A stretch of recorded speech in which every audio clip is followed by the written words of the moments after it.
Hello guys, welcome back to Tanvika blog. ತುಂಬ ದಿವಸ ಆದಮೇಲೆ ನಿಮ್ಮನ್ನೆಲ್ಲ ಭೇಟಿ ಆಗೋಕ್ಕೆ ತುಂಬ ಸಂತೋಷ ಆಗ್ತದೆ. ಇವತ್ತು 1 ವರ್ಷದ ತನಕ ನಾವು ಸ್ಟೋರ್ ಮಾಡ್ಕೊಳ್ಳೋ ಥರ ಆಲೂಗಡ್ಡೆ ಚಿಪ್ಸು ಬಿಸಿಲು ಕಾಲದಲ್ಲಿ ಹೆಂಗೆ ಮಾಡಿ ಇಟ್ಕೊಳ್ಳೋದು ಅಂತ ತೋರಿಸ್ತಾ ಇದ್ದೀನಿ. ಬನ್ನಿ ವಿಡಿಯೋ ಒಳಗೆ ಹೋಗೋಣ. ಈ ಥರ ಗರಿಯಾಗಿರೋ ಆಲೂಗಡ್ಡೆ ಹೆಂಗೆ ಪರ್ಫೆಕ್ಟ್ ಮೆಥಡಲ್ಲಿ ಮಾಡೋದು ಅಂತ ತೋರಿಸ್ತಾ ಇದ್ದೀನಿ. ಫಸ್ಟು 2 kg ಆಲೂಗಡ್ಡೆ ಎತ್ತಿ ಸಿಪ್ಪೆ ಬಿಡಿಸ್ಕೊಳ್ಳಿ. ಸಿಪ್ಪೆ ಬಿಡಿಸುವಾಗಲೇ ನೀರಲ್ಲಿ ಹಾಕಿ ಇಟ್ಕೊಳ್ಳಿ. ಈ ಆಲೂಗಡ್ಡೆ ಚಿಪ್ಸು ನಾವು ಬಿಸಿಲು ಕಾಲದಲ್ಲಿ ಈಸಿಯಾಗಿ ಮಾಡಿ ಇಟ್ಕೋಬೋದು. 1 ವರ್ಷದ ತನಕ ನಾವು ಸ್ಟೋರ್ ಮಾಡ್ಬೋದು. ಇವಾಗ ಅದೇ ನೀರಲ್ಲಿ ಮೀಡಿಯಮ್ ಸ್ಲೈಸಾಗಿ ನಾವು ಮಾಡ್ಕೊಳ್ಳೋಣ ಆಲೂಗಡ್ಡೆನ.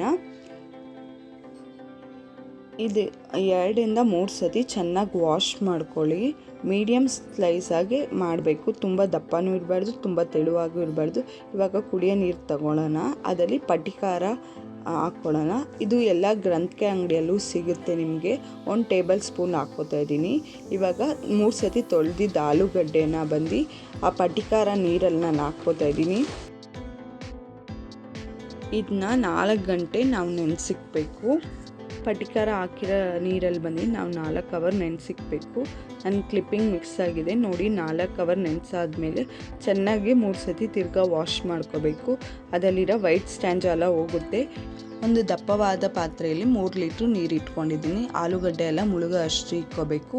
1 ಟೇಬಲ್ ಸ್ಪೂನ್ ಬಂದು ಉಪ್ಪು ಹಾಕ್ಕೊಂಡಿದ್ದೀನಿ. 3 ಸತಿ ಚೆನ್ನಾಗಿ ತೊಳೆದಿರೋ ಆಲೂಗಡ್ಡೆನ ಬಂದು ಆಲೂಗಡ್ಡೆ ಸ್ಲೈಸ್ನ ಇದ್ರೊಳಗೆ ಆ್ಯಡ್ ಮಾಡ್ಕೊಳ್ಳೋಣ.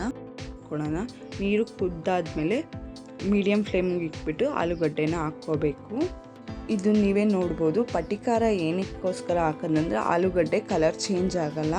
ಪಟಿಕಾರ ಹಾಕಿರೋದ್ರಿಂದ ಕಲರು ಚೇಂಜ್ ಆಗಲ್ಲ. ಆಮೇಲೆ ಫಂಗಸ್ ಹಿಡಿಯಲ್ಲ ಆಲೂಗಡ್ಡೆಗೆ. ಚೆನ್ನಾಗಿ ನಾವು ಬಿಸಿಲಲ್ಲಿ ಒಣಗಿಸಿರೋದ್ರಿಂದ ಆಲೂಗಡ್ಡೆ ಚಿಪ್ಸ್ನ 1 ವರ್ಷ ತನಕ ನಾವು ಸ್ಟೋರು ಮಾಡ್ಕೋಬೋದು.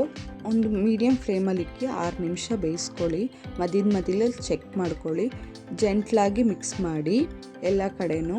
ನಿಮಗೆ ಆಲೂಗಡ್ಡೆ ಹೆಂಗೆ ಬೆಂದಿದೆ ಅಂತ ಚೆಕ್ ಮಾಡಬೇಕಂದ್ರೆ ಚಿಕ್ಕ ಬಬಲ್ಸ್ ಬರುತ್ತೆ ಇದರಲ್ಲಿ. ಇವಾಗ ನೋಡಿ ಚಿಕ್ಕ ಬಬಲ್ಸ್ ಬಂದಿದೆ. 60 to 70% ಬೆಂದಿರಬೇಕು. ಹಿಂಗೆ ಕಟ್ ಮಾಡಿದ್ರೆ ಕಟ್ ಆಗಬೇಕು. ಇವಾಗ ಟರ್ನ್ ಆಫ್ ಮಾಡ್ಕೊಳ್ಳೋಣ ಸ್ಟವ್ನ. ಇವಾಗ ಸಡನ್ನಾಗಿ ಚೇಂಜ್ ಮಾಡ್ಕೊಳ್ಳಿ ಇನ್ನೊಂದು ಪಾತ್ರೆಗೆ. ಮನೇಲೇ ಒಂದು ಕಾಟನ್ ಬಟ್ಟೆ ನಾನು ಆರಿಸಿದ್ದೀನಿ. ಬೇಯಿಸಿರೋ ಆಲೂಗಡ್ಡೆ ಸ್ಲೈಸ್ನ ಈ ಕಾಟನ್ ಬಟ್ಟೆ ಮೇಲೆ ಸಪ್ರೇಟಾಗಿ ಮಾಡ್ಕೊಳ್ಳೋಣ. 1 ದಿವಸ ಫುಲ್ಲು ನೆರಳಲ್ಲಿ ಆರಿಸಿ, ನೆರಳಲ್ಲಿ 1 ದಿವಸ ಫುಲ್ಲು ಒಣಗಿದ ಮೇಲೆ ನೆಕ್ಸ್ಟ್ ಡೇ ಬಂದು ಬಿಸಿಲಲ್ಲಿ ಚೆನ್ನಾಗಿ ಒಣಗಿಸಿ.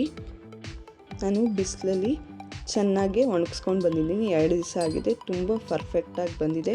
ಇವಾಗ ಫ್ರೈ ಮಾಡೋಣ. ಎಣ್ಣೆ ಬಿಸಿಯಾಗಕ್ಕೆ ಇಕ್ಕಿದ್ದೀನಿ. 1 ವರ್ಷದ ತನಕ ಇದು ಕಂಟೈನರಲ್ಲಿ ಸ್ಟೋರ್ ಮಾಡಿ ಇಟ್ಕೋಬೋದು. ಇವಾಗ ಎಣ್ಣೆ ಬಿಸಿ ಆಗಿದೆ. ತುಂಬ ಬಿಸಿಯಾಗಿರೋ ಎಣ್ಣೆಯಲ್ಲಿ ಮೀಡಿಯಮ್ ಫ್ಲೇಮಲ್ಲಿ ಇಟ್ಕೊಂಡು ನಾವು ಚಿಪ್ಸ್ನ ಹಾಕ್ಕೋಬೇಕು.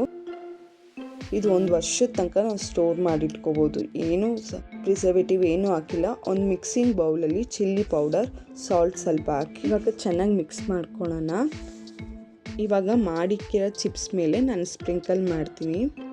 ನಾವು ಈ ಬಿಸಿಲು ಕಾಲದಲ್ಲಿ ಮಾಡಿ ಇಟ್ಕೊಳ್ಳೋದ್ರಿಂದ ಮಕ್ಕಳಿಗೆ ಲಂಚ್ ಬಾಕ್ಸಿಗೂ ಸ್ನ್ಯಾಕ್ಸಾಗೂ ಕೊಡ್ಬೋದು, ಈವ್ನಿಂಗ್ ಸ್ನ್ಯಾಕ್ಸಾಗೂ ಕೊಡ್ಬೋದು.